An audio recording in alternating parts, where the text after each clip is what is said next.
tenzende tungamirwe mukati mezviedzo mananda andibata ndimwino dombo ndiwike ndimwimo tungamirwe tenzende tungamirwe semana onyaradzwa unganyaradzwe nyanza mananda anomunzwa kana matinyarara emwete tenzi wenyanza tenzinde tungamire apo ndasvika nyanza mananda ondishisa andichienda zororo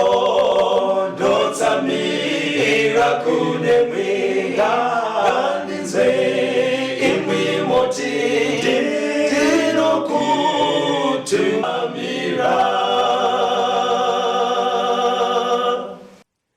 Kwaziwai vateereri, tinomuchingamidzai kuchirongwa The Second Coming of Christ chamunopiwa naPastor Gift Rhodzi weku-North Zimbabwe Conference of the Seventh-day Adventist Church pamwe chete naPastor Caston Betera weku-East Zimbabwe Conference of the Seventh-day Adventist Church.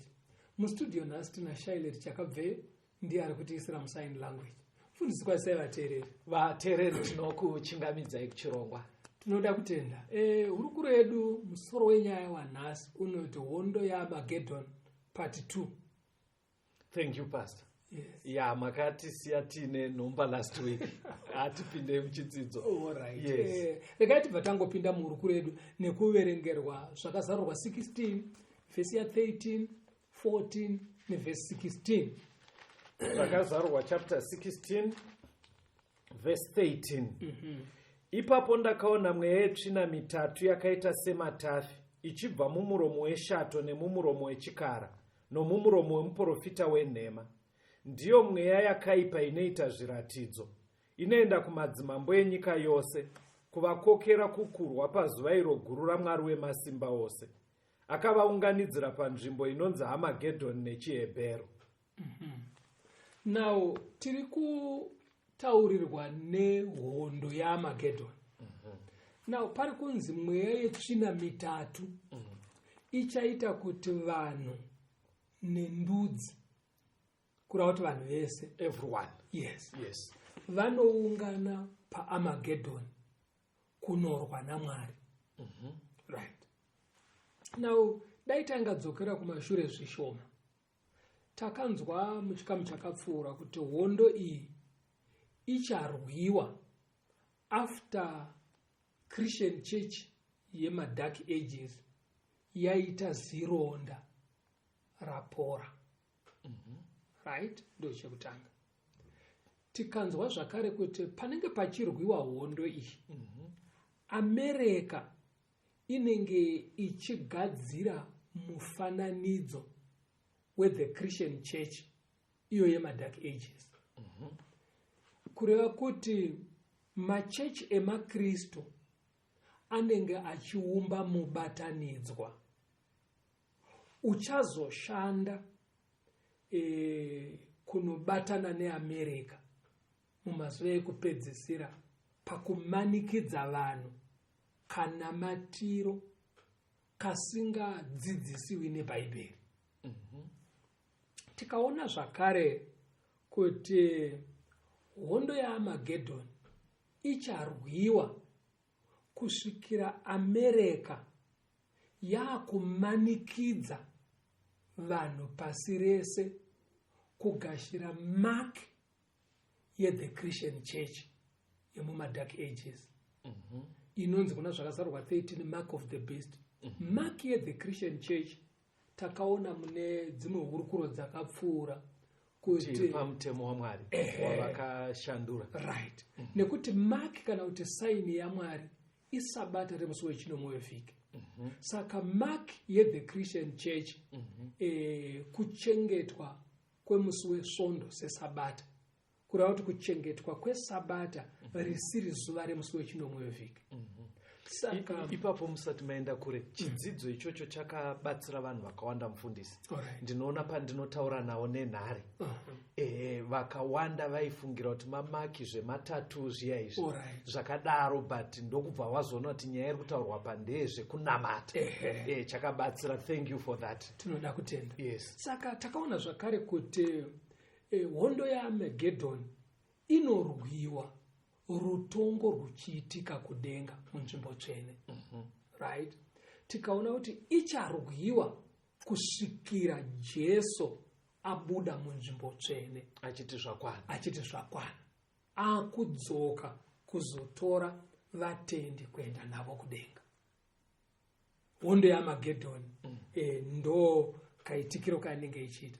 Asi pandima dzataverengerwa namufundisi idzi pamensheniwa kuti muhondo iyoyi pari kutaurwa kuti panenge paine mweya yetsvina mitatu ndiyo ichashanda kukuza vanhu, kumobilize. Very good. Kumobilize vanhu, mobilize good, kuvaunganidza kunorwa. Saka kana pachinzi mweya yetsvina mitatu ndiyo ichange iri involved munyaya iyi, because pari kunzi vanhu vari kunokuzwa kuti varwe naMwari, kuti varwisane naMwari. Right. Saka ipapo ameno pamwe muchapa ndaida kutonyatsobvunza kuti kurwisana uku Right. Saka muri kuona manje kunetseka kenyikako kari kumuvanhu vakawanda chero nevateereri vedu kuti kurwa naMwari. Now Mwari haangarwiswe nepfuti nemabhombo nevanhu vaakasika. Yes. Right. Saka zvinoratidza kuti ihondo ine rumwe ruvara, another dimension. Ende zvapabva pataurwa mweya yetsvina zvakuratidza kuti ihondo yemweya. Because imwe opposition side ratoradzwa kuti kunyaya dzemweya. Iye Mwari agara Mwari mweya. Right. Saka poita mweya yetsvina iri kurwisana, ndo iri kukuza vanhu kuti hande munorwa naMwari. Okay. Saka Mwari hatingarwi naye kana zvekumurova netsvimbo kana kuti zvekumupfura nepfuti. Saka imwe type yehondo. Saka mhando yehondo iri kutaurwa panapa iyi zviri kutobuda pachena mundima iyoyi kuti ihondo yemweya. Asi kuti zvijeke toda kuti tione kuti hondo iyi naMwari pari kunetsa pastor. Zviri kumbobva nekupi? Ngatiende kuna zvakazarurwa 12 vhesi ya7 kuenda pa9. Maybe mameno ndichaverenga pastor. Ivo vanhu vacho vachimborwisa Mwari kuti zvadii pastor? Ndo pazvinondobudira machirega tiende kuna zvakazarurwa 12. Okay. Vhesi ya7 kuenda pa9 tione kwazviri kunyatsobva nako. Zvakazarurwa 12 verse 7 kuenda pa9. Zvakazarurwa 12 verse 7 kusvika pa9. Zvinokurwa kwakavapo kudenga. Mikaeri nevatumwa vake vakarwa neshato. Shato ikarwa ine vatumwa vayo, vakasakunda, nenzvimbo yavo haina kuzowanikwa kudenga. Zvino shato huru yakakandirwa pasi, iyo nyoka yekare inonzi Dhiabhrosi, naSatani munyengeri wenyika yose. Yakakandirwa panyika nevatumwa vayo vakakandirwa pasi pamwe chete nayo. Pane hondo yakatangira kudenga. Right? Hondo iyi maboka maviri vanhu mativi mairi anga achirwisana ndi Kristu naSatani. Right? Saka Kristu ane vatumwa vake, Satani ane vatumwa vake. Saka nyaya yekurwiswa kwaMwari hachisi chinhu chinyowani chaakutanga paArmageddon ayo. Zvine nhoroondo. Okay. Tati tinyatsoenda kwakatangira nyaya dzekurwiswa kwaMwari. Okay. Tinoona kuti ari kurwisana naMwari ndiSatani. Karako. Handitozvona. Hapana munhu anga aripo. Handitozvona. Saka panoda kuti tindotsvaga kuti ende zviri kuitika kudenga. Pandaida kubvunza kuti pastor, sorry, mibvunzo iri kuramba ichiwanda. Zvikuratidza kuti Satani achirwisana naMwari. Zvamboita sei pastor? Alright. Maybe pamwe ndikuburitsai muchidzidzo, asi zvambodii kuti pazoitika kurwisana. Alright. Regera tinzwe nyaya iyo inonobudira pana Isaiah. Isaiah 14 ukaverenga kubva pavhesi ya12 kuenda pa14. Isaiah 14 verse 12. Haiwa wawasei ko uchibva kudenga iwe nyamasasi, iwe mwanakomana wemambakwedza, wakandwa seiko pasi, iwe wekuisira marudzi pasi? Iwe wakati mumwoyo mako, ndichakwirira kudenga, ndichakwiridza chigaro changu cheushe kumusoro kwenyeredzi dzaMwari, ndichagara pamusoro pegomo reungano, pamigumo yamativi okumusoro, ndichakwira kumusoro kwemakore, ndichazvienzanisa nowokumusoro-soro.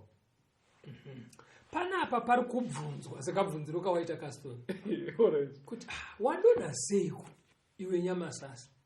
Nyamasasi kuturikira zita raidaidzwa naro Satani asati apanduka, ainzi Lucifer. Ari kunzi wadonha seiko iwe Lucifer, nyeredzi yamambakwedza? Kushamisika uko zvafamba sei? Nekuti muchidzidza munonzwa kuti asati akunzi Satani, Satani razita remupanduki, azopanduka. Asi kubva pakusikwa kwake ainzi Lucifer. Yanga iri mhando yengirozi anodaidzwa kunzi makerubhi. Makerubhi ndongirozi dzinogara pedyo nechigaro chaMwari. Pano ngirozi dzine mhando dzakasiyana-siyana. Saka ngirozi dzinogara pedyo nechigaro chaMwari ndoma cherubim.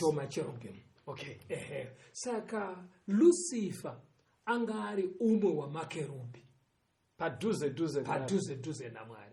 Actually kana ndosaka parita kushamisika kuti wadonha sei? Nekuti chinzvimbo changa china Lucifer ka zvaiti tikabva pana Mwari muutatu hwavo Mwari tochibva taenda pazvisikwa chekutanga chamaiwerenga muchibva pana Mwari ndi Lucifer. Saka very high position. Saka yanga isiri position yokusikiza yekutamba nayo. Ndo yaitova yake. Ndo yaive yake. Zvokuti pazvisikwa zvese muchitera hairakidzo kudenga ukuru hwacho maitoti munondosvika pana Lucifer. Takuzoenda kuna Mwari. But kwapa pari kunzi iwe wakati mumwoyo mako, ndichakwira kudenga, ndichakwiridza chigaro changu cheushe kumusoro kwenyeredzi dzaMwari. Chii chiri kuitika? Right. Ukatarisa chikundya chaaive nacho changa chagara chitori pamusoro pechedzimwe ngirozi dzese. Ndodzo kunzi nyeredzi ka. Asi iye manje akapindwa nekusagutsikana. Mweya wokusagutsikana ka mweya unobvira kuna Satani. Umbona kuti muvanhu mweya wokusagutsikana wakazara. But dzimwe nguwa mazuva ano unointerpretwa uchinzi ambition. Unogona kutsvaga zvekudekoreta ka. But uchinyatsoona kuti munhu haasi kugutsikana. Mweya wokusagutsikana chaiko kwawakatangira chaiko mumwoyo maLucifer.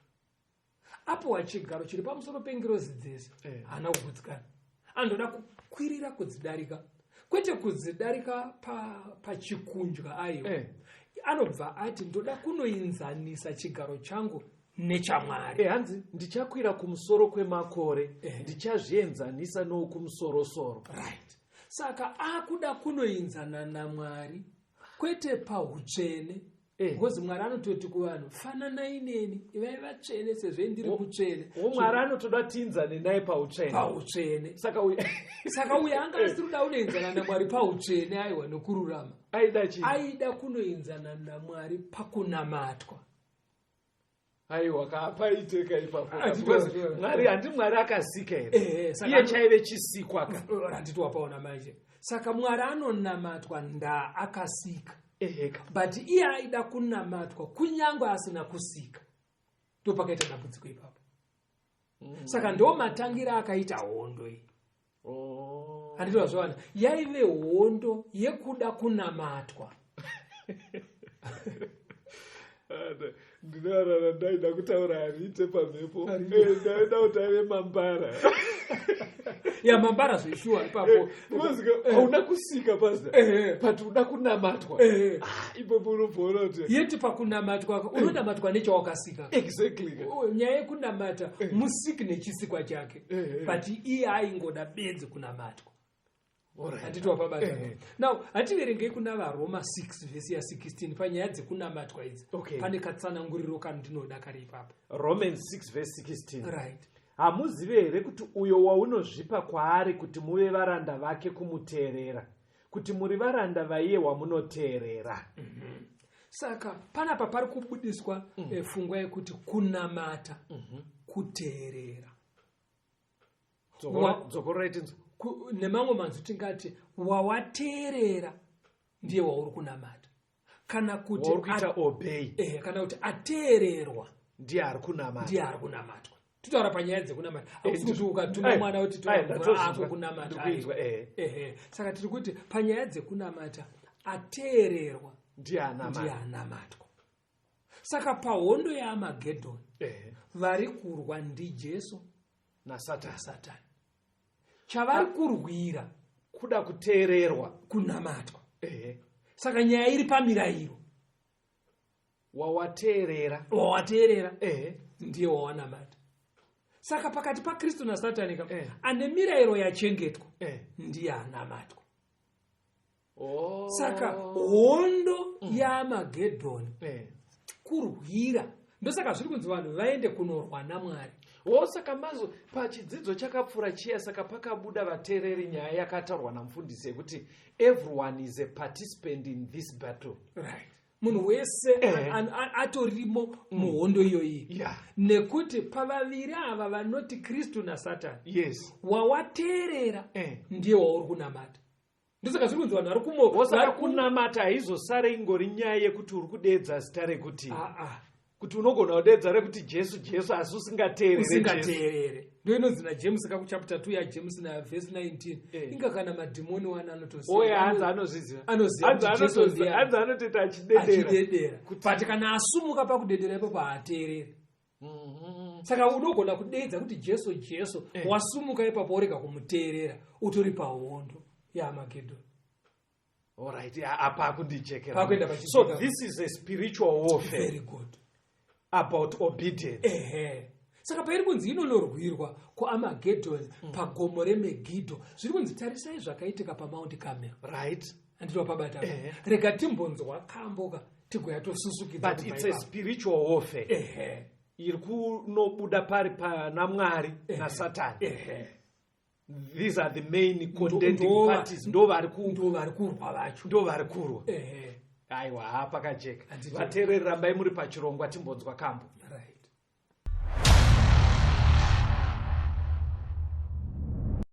Mozisi kope matata linawo ingcwele. Mozisi kope matata zako ngoba linawo ingcwele. Mozisi kope matata zako Mozisi akukhiphi matata zakho ngoba linawo ingcwele. Wayesesithi uJehova hamba ungekipite batshela amaIsrayeli izwe laseKhenani. Batshele baphume bonke eGibhithe bayonkonza ehlane. Mina ngokuthuma kuyoFaro ngesandla sinamandla. Bahamba khona uMozisi kuyoyitshela inkosi uFaro. Zehli zinhluphe eGibhithe uFaro wathi phumani. Nabaya namaIsrayeli beqonda eKhenani. Baze bayofika olwandle olubomvu okwakungekho izibuko lokuya khona ezweni leKhenani. Awu Mozisi nangu Faro uzo siqeda ehlane. Mozisi safathina nezingane zethu ngasehlane Moses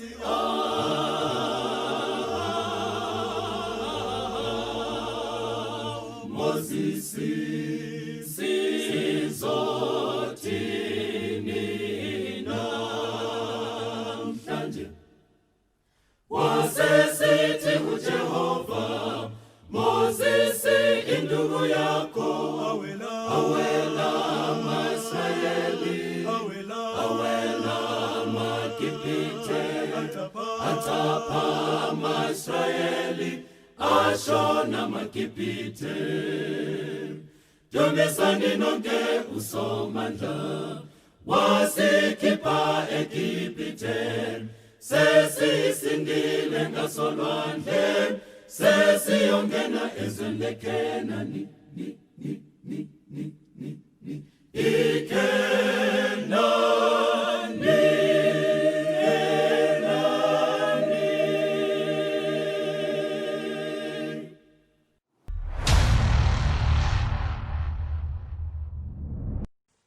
Tinomuchingamidza yatereri tichienderera mberi nehurukuro yedu hondo yaAmagedhoni part 2. Thank you, Pastor. Saka taona isusu kuti hondo yaAmagedhoni vari kunyatsorwisana ndiKristu naSatani.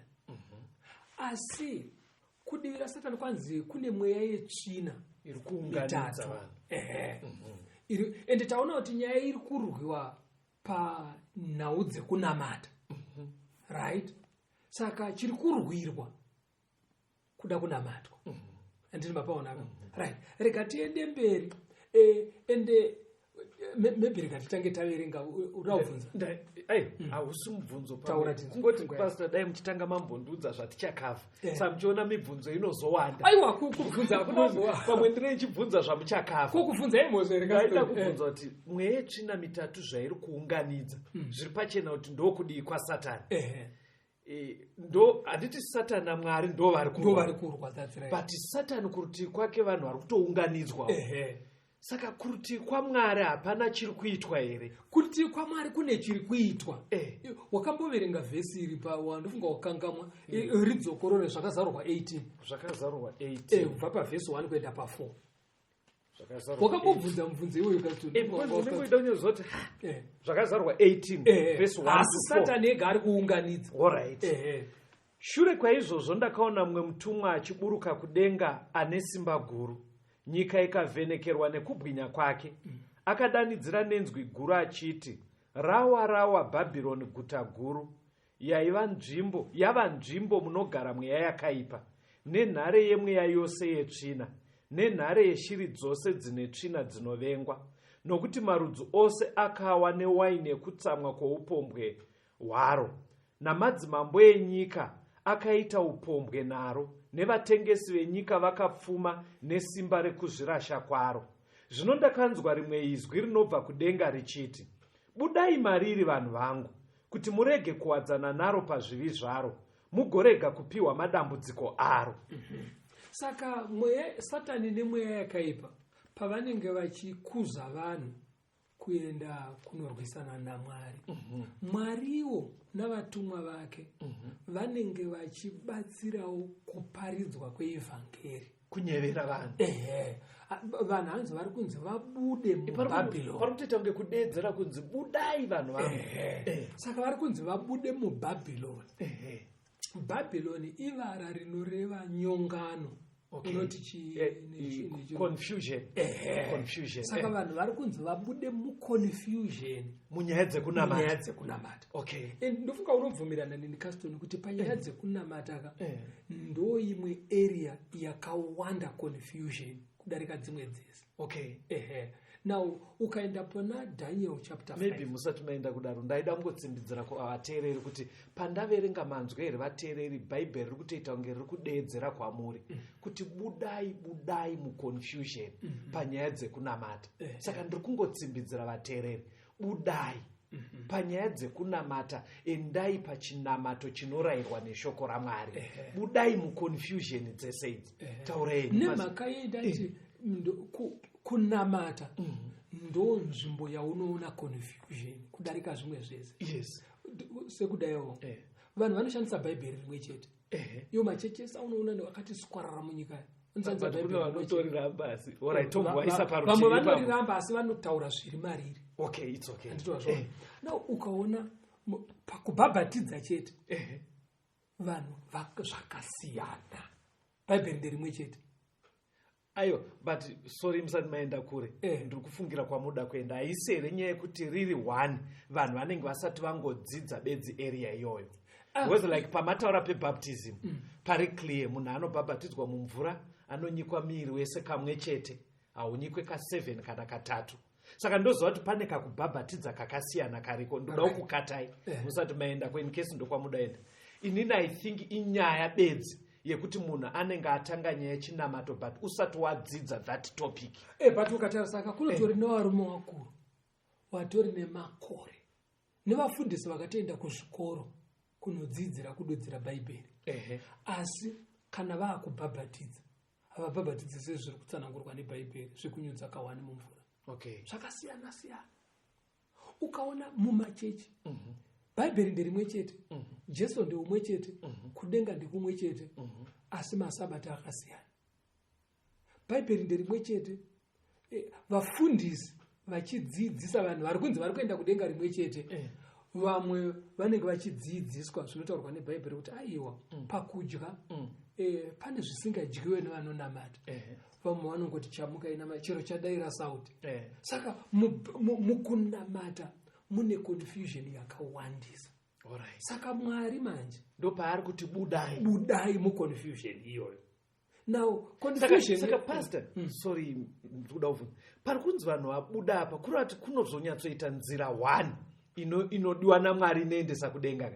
Saka kupfungwa iyi inotaurika pastor kunzi no Mwari ndemwe chete sezvakaita denga remba nhungo dzinozoenda dzonosangana iwe unogona kuva uchifarira kakuita kakadai asi tiri kunamata mumwe chete. Nepapa manje panzina Mwari wacho ari kubva aburitsa vanhu sekunge arida kuvaisa nzira one.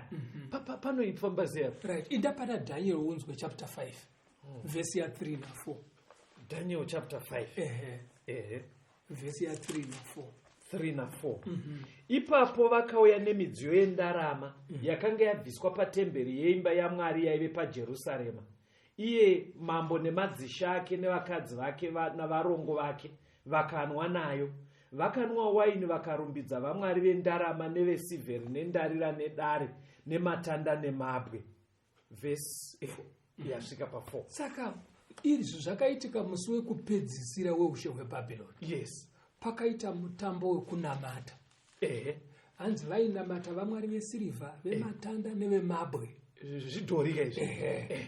Asi pakunamata kwacho painwiwa doro.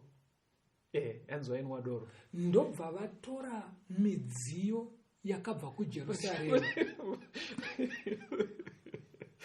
But icho chinamato chine chizanganisa nedoro chinamato chekuti unenge uri serious. Kanamatiro kavari kutoita ndoda kuti ndoda kuti uone kanamatiro kanonzi Bhabhironi. All right, it's okay. Kana zvakasarurwa. Fambai. Saka pari kumwiwa doro.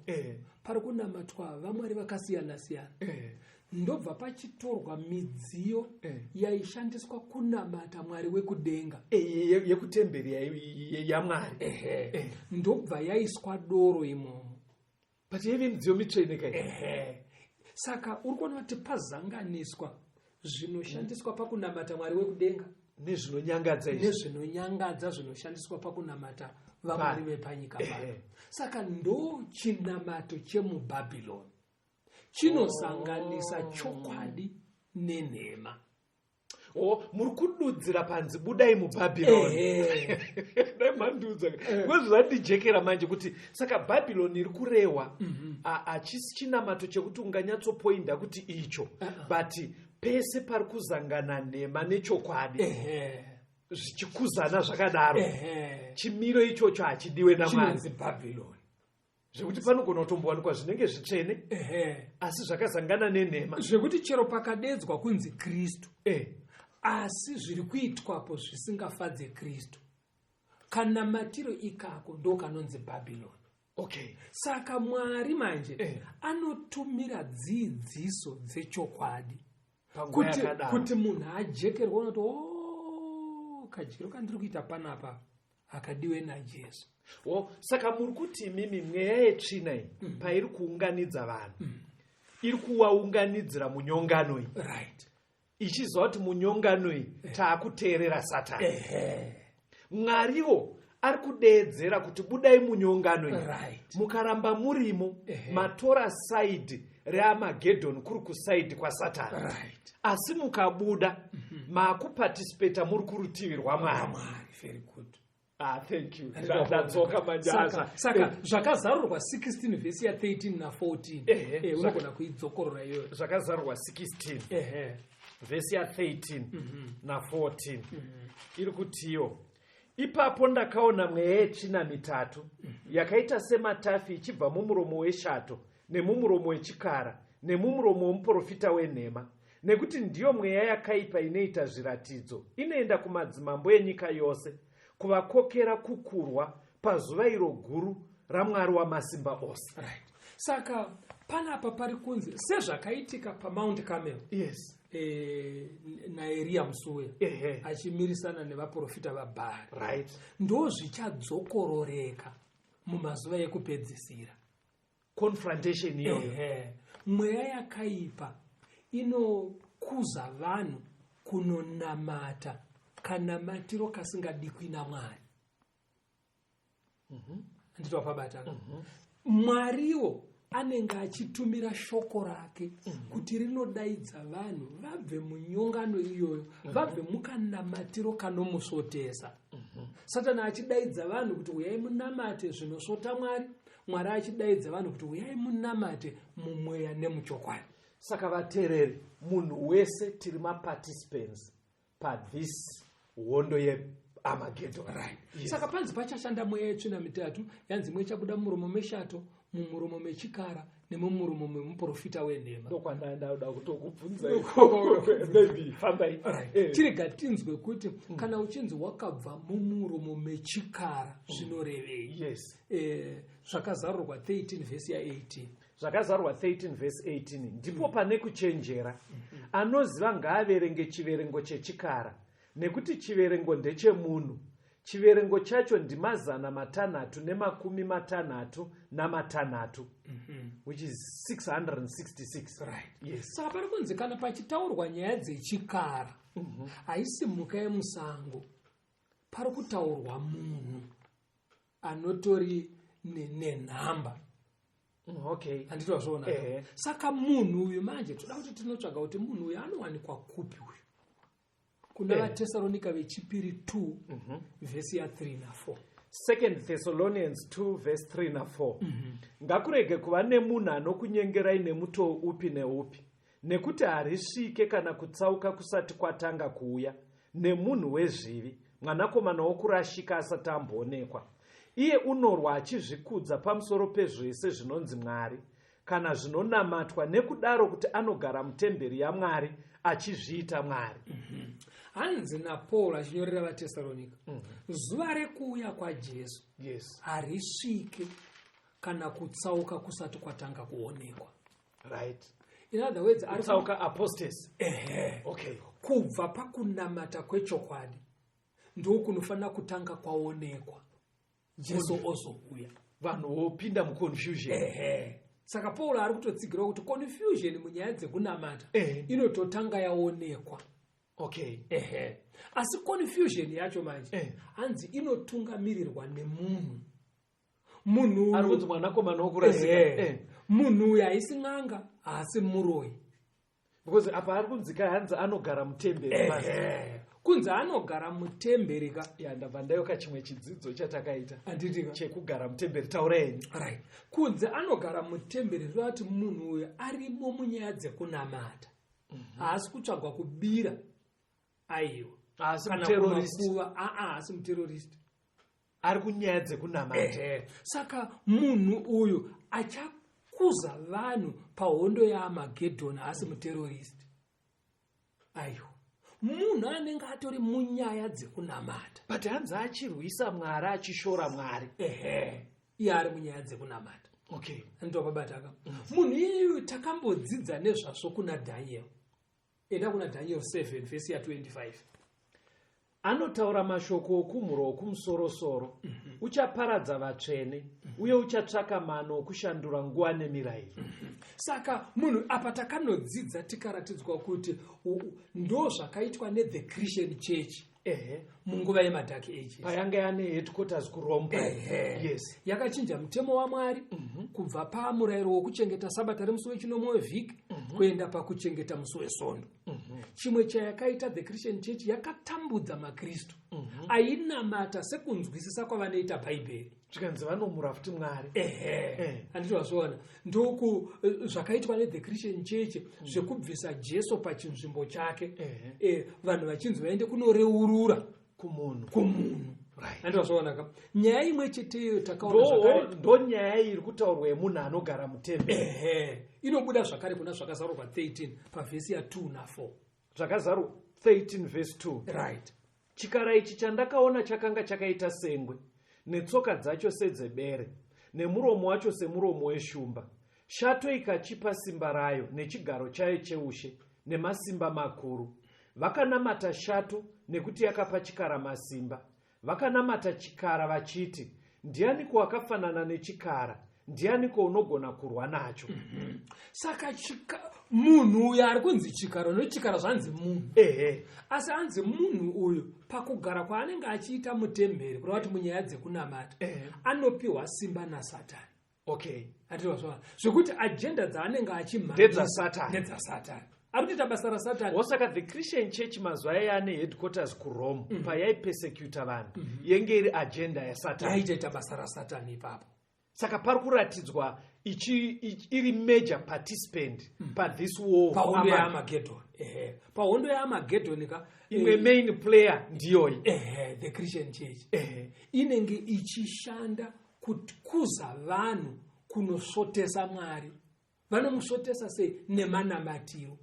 Manamatiro api? 1 ekusachengeta sabata remushoko raMwari. Right. Nezvimwe zvese. Kanamatiro kese kane hunhu netsika dzisiri dzemuBhaibheri ndo kanokunzi Bhabhiloni.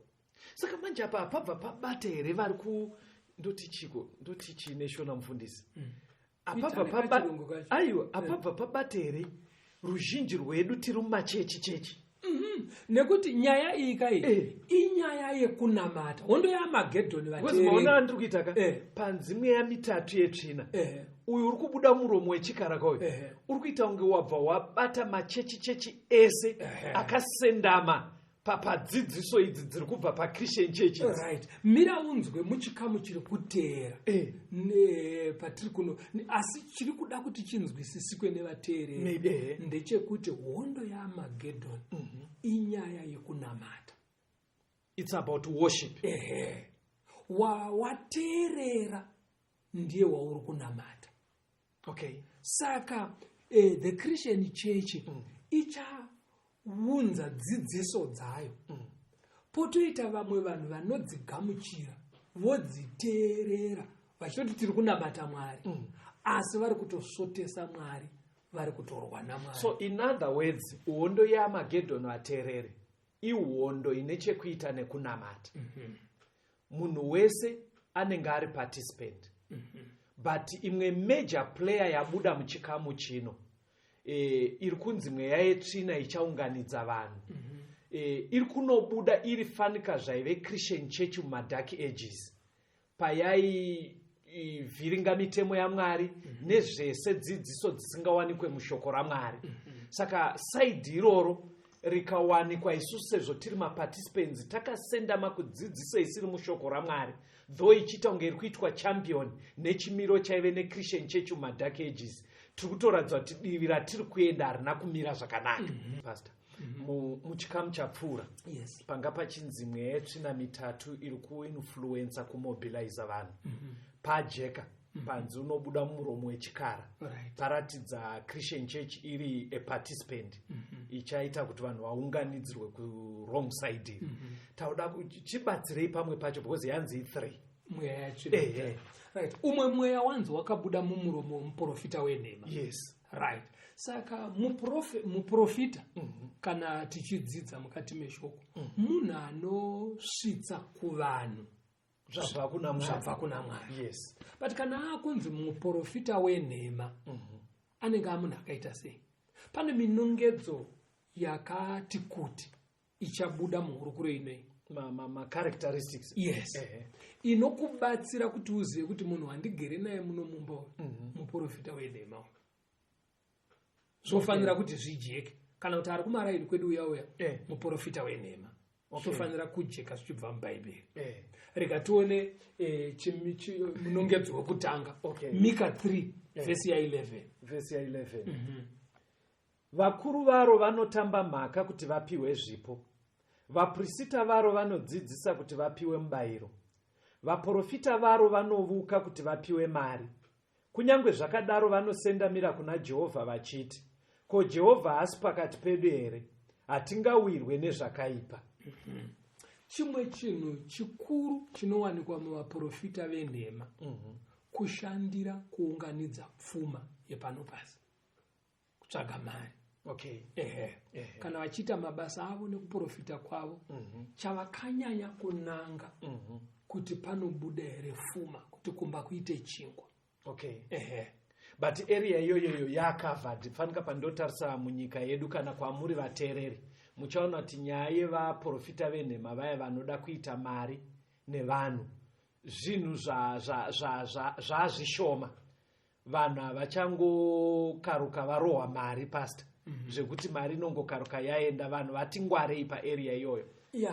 Munhu uri munhu sezvawakaita Caston nezvakaita vateereri, hapana kungwara kungadarike Satani. Ihondo sezvatiri kudzidza. Iyo muhondo Caston, muhondo hamushandiswe pfuti imwe chete, mhando imwe chete. Engwehondo kwaita NATO, mataipi nemataipi, masabu, mabhazuka nei, handiti wazvoonaka. Plus kana mauto achitrenwa, vese havatrenwe zvakafanana. Vanenge vaine ma-specialized sections.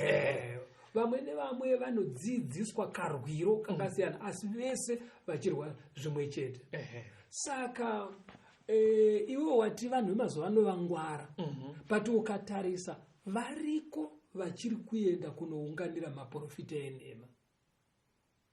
It's very unfortunate hazvo, because ndaanchifunga kuti nenyika yedu nezvatakambosangana nazvo munyaya dzekunamata, tingadai tasvika stage yekuti nyaya iyoyo tingadai tapasa. Watiwe vanhu vangwara asi havasi vese vangwara zvekubva vatiza ikoko. Plus iye Satani wacho manje anoziva kuti kune vangwara vanogona kuona kuti hapana patiri kurohwa mari. Chinzwa unzwe mimwe minongedzo yemaprofita enhema. Isaiah 30 vhesi ya 10. Isaiah 30 vhesi ya 10. Vanoti kuvaoni, musavone nokuprofita. Musatiprofitire zvinhu zvakarurama. Tiudzei zvinofadza, tiprofitirei zvinonyengera. Kune vamwe vaprofita venhema, zvavanoita kana vachiparidza, hanzi vanotaura zvinofarirwa nevanhu.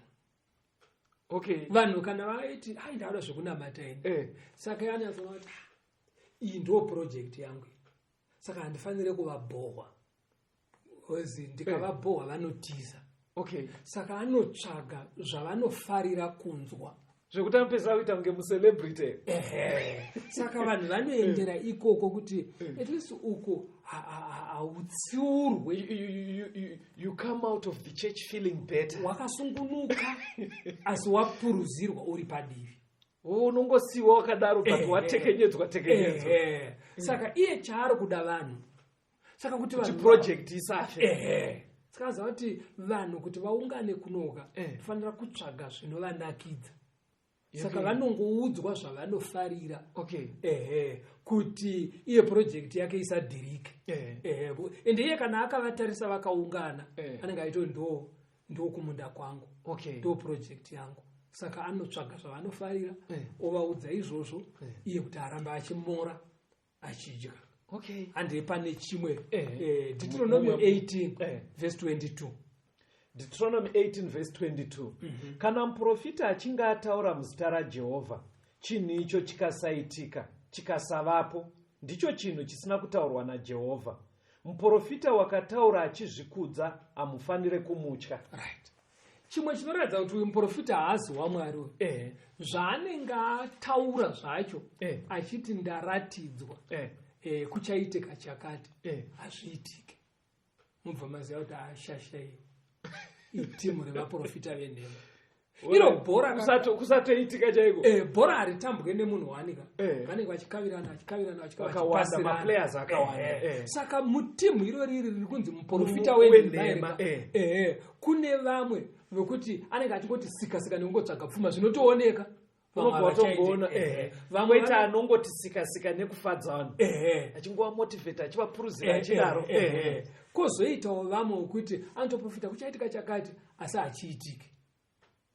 Mubva maziva kuti uyu ari kuti itimu rimwe chete. Ipapo chii chinozoitika pastor kuti muprofita anenge atone trend yezvinhu kana 5 zvinotozikanwa kuti akazvitaura hazvina kuitika. But vanhu vakatosvika grade 7 vanoramba vachingoti ndewaMwari. Kune vakatopedza kumakoleji vanenge vatoriko vane katsananguriro kavanoita. Tiri muhondo katsananguriro kekuzodefenda. Tiri muhondo kastoni ende hondo iyi ine mweya mukati. Saka mamwe masimba anoita kuti vanhu varambe vachienda, chero varume vane masutu, chero varume vakafunda vanodhiraivha mota dzinopodza dzakukwazisa, unoona vachingoenda ikoko asi kwakanyebwa. Moza pandukurera pazva pane pekuti munhu toti ari kuprofita kwauri muri 2 ondinyepera handiti zvorega kuitika ndogona kungoti ndosiyana nazvo. Pandikura pane pekutika pane patotaurwa chinhu paungano hombe chinotobuda kutozikanwa nepasi rese kana kutozikanwa naAfrica yese pasi rese kuti ningi achikuswera mangwana zvichadai zobva zvarega kuitika. Ndopandiri kuti vanhu vakasvika grade 7 unoona vanoramba vachiti ndewaMwari. Iwe unoda kungoningirika magrade 7 kune maform 4 maform 6 nevari kumayunivhesiti vanoenda ikoko kwakanyebwa zvakabuda mupepa. Izvozvo ndo zvinokuratidza manje kuti zvine simba mukati. Kuramba vakaunganidzirwa kudirisiriro muhondo yaArmageddon. Rega unzwe Deuteronomy 13 pavhesi ya 2 na 3. Deuteronomy 13 verse 2 na 3. Right. Icho chiratidzo kana chinoshamisa chikaitika chaakataura kwauri. Akati kwauri ngatitevere vamwe vaMwari vawakanga usingazive tivashumire. Usateerere mashoko omuprofita uyo kana muroti uyu, nekuti Jehovha Mwari wenyu unokuidzai kuti azive kana muchida Jehovha Mwari wenyu nemwoyo wenyu uye nemweya wenyu wose. Pamwe pacho vaprofita venhema anotoprofita zvoitika. Ndo zvataura vhesa. Asi kana apedza kudaro manje padzidziso obva padzidziso dzechokwadi. Saka havazi vese vanongonyebayo. Mumwe anototaura zvoitika nemo. But Bible riri kuti zvikaitika still usabva wamhanya. Chicherechedza madzidzisiro. Zvino vanhu vazhinji vari kunamata vacharwa pahondo yaArmageddon. Vamwe kana achienda kuchechi anenge achingofora so nge munhu ari kuenda kupora. Hana kana Bible, hana kana chii. Anga ine foni. Zvekuti ipapo pamataura vateereri fanika pasegmendi iri kutaurwa namufundisi pataura zvinogona kunongedza kuti uyu muprofita uyu ndewenhema. Vhesi rekutanga rataurwa namufundisi ndiMika 3 vhesi 11. Rinyorei pasi. Ndobva vataura Isaiah 30 vhesi ya 10. Ndobva pataurwa Deuteronomy 18 vhesi ya 22. Iye zvinezvi paverengwa Deuteronomy 13 vhesi ya 2 na 3. Mavhesi ekuti ingogaraiwo nawo anokubatsirai muri kudzimba ikoko. Fambai mufundisi. Saka zvinhu zvese izvi zvofanira kuti zvapamwe chete zvokuratidza kuti muprofita wenhema. Ende hasi munhu wani. Right, vakawanda. Asi but zviri kubuda zvichibva kuna Satani. Itimu wani riri kupasirana bhora rimwe chete. Atitozvona. Ende vanotidza nepapa dzinondobatwa apa. Iwo kati ndinoda vanotaura zvechokwadi unonobatwa pasi dzidziso iri wrong. Kana usina kuvhurika unongoramba uri pana anonyeka. Kana uri munhu anofunga kuti special uenda kuna vanobhabhadzira unofila better uriko kana kuti unotoenda uko kwaunorohwa mari. Right. Asi mese muri kurwa muhondo yaArmageddon. Okay. Isaiah 8 vhesi ya20. Isaiah 8 verse 20. Eh. Dzokerai kumurayiro nekuzvipupuriro. Kana vasingataure zvinoreva shoko iri, havangave nechiedza chamangwanani. Vaprofita venhema chimwe chinowanikwa mavari havatauri sezvinotaurwa nebhaibheri. Ende kunotori nevanobatwa ikoko. Handiti wazvaona zvokuti dzidziso dzavo unoona dzakadai kusiyana nebhaibheri. Dzinenge dzakaparadzana. But ipapo pastor, panoitwa sei pekutoti munhu ari kuti ari kuita zvekunamata. Ende bhaibheri riri kunzi ndo rinotesta standard. Handiti kumezha kupima zvinhu zvacho. Munhu obva atotanga utoti ina handitoshandise bhaibheri racho. Asi achiti ari kunamata Mwari. Ipo unotonzwa mumwe achiti no bhaibheri wamunya kuitira kuti vanhu vanatsokunyengerwa. Because zvekundinetsa ndezvekuti munozopima sei chipimiso chacho machikandao. Inzwa shandukurira pasi hatitika. Pobva pani toda kuti munhu nemunhu ka auye nemukosi rope iri 3 meters long. Handiri kune chiya chinoshandiswa nematicha chiya 1 meter chakareba chene. Iwo obva wati handishandise ichocho unozozisa sei kuti dzangu dza 3 meters. Handiti uri kuona manje. Topanondinetsa pavatendika. Unetseka hako kastonika. Vanhu havazivi kuti zviri kuitika zvese zvitiri muhondo. Handiti wazvaona. Saka munhu anotoenda akaperera. Handisi kushandisa bhaibheri. Saka unoera nei? Pacho pandakazonzwaka. Hanzi aiwa hatisi kubva tariramba. Verenga hako kumba. Asi kuno kuchecha hatidi kuriona. Munorirambira. Iko kuriko kunoda kutonyanya kupimwa. Yusina. Saka panapa zvonzi vanobva wazvinopesana. Madzimambo ekutanga 22 vhesi ya6 kuenda pa8. Madzimambo ekutanga 22 vhesi 6 kuenda pa8. Vhesi 6 kusvika pa8. Zvino mambo waIsraeri akaunganidza vaprofita vanenge varume vaive ne100. Akati kwavari, ndiende kunorwa Ramoti Giriati here kana ndirege? Ivo vakati, endai nekuti Ishe ucharisa mumaoko amambo. Asi Jehoshafati akati, hakuchino mumwe muprofita waJehovha pano here timubvunze? Mambo waIsraeri akati kuna Jehoshafati, mumwe murume achiko, Mikaya mwanakomana waImra, watingabvunza kuda kwaJehovha naye. Asi inini ndinomuvenga, nekuti haaprofite zvakanaka pamusoro pangu, asi zvakaipa. Jehoshafati akati, mambo ngaarege kudaro. Now, ndiAhabhu aunganirwa nevaprofita venhema. Yes. Vauya ari kubvunza ndoenda here kuRamoti Gireadhi kunorwira miganhu yeminda kana kuti ndorega. Saka ivo vakuti endai. Jehoshafati aibva varume vaprofita panapa handifungi kuti vari kumiririra Mwari. Hapana here umwe muprofita waMwari. Saka vaprofita venhema chimwe chinhu chinoonekwa mavari chakakurumbira.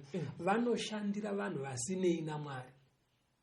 Zviyacha zvekuti munhu kana akanetseka anogona kuenda kun'anga. Unoti kun'anga hazvina kumufambira anogona kuenda kusvikiro. Unoti hazvina kunyatsomugutsa anogona kuenda kumuprofita.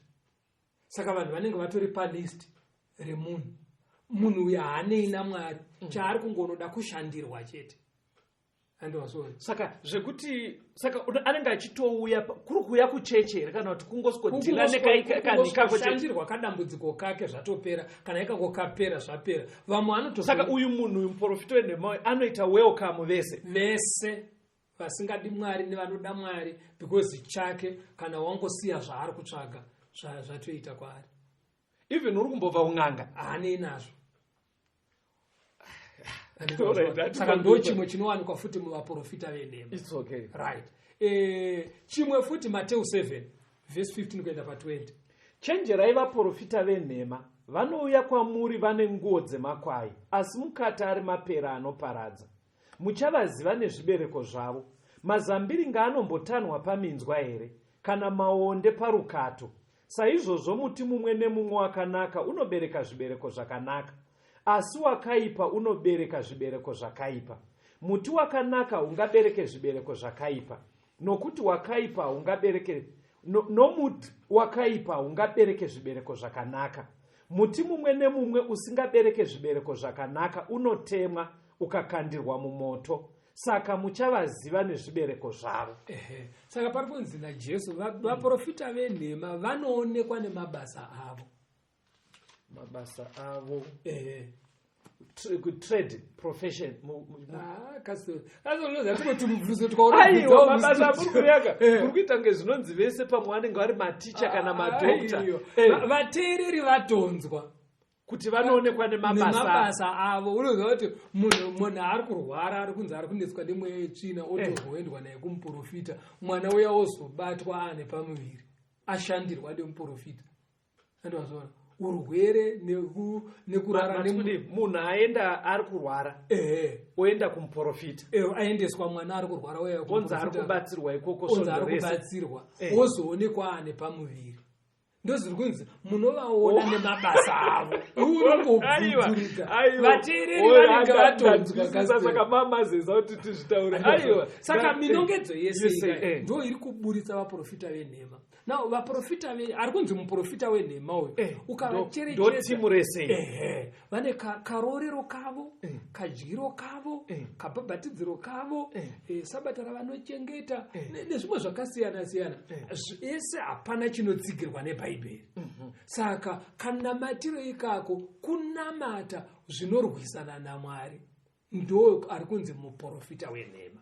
Vateereri, nguva dzedu dziri kumhanya. Mufundisi ndakukukumbirai mungopasara panze futi pane zviri kubuda muromo weshato. Shato ndisatani. Uko munoziva kuti kune kumwe kuita kunokutora mvongono kuti hauyi ndisatani hazvineika nechechi kana chii.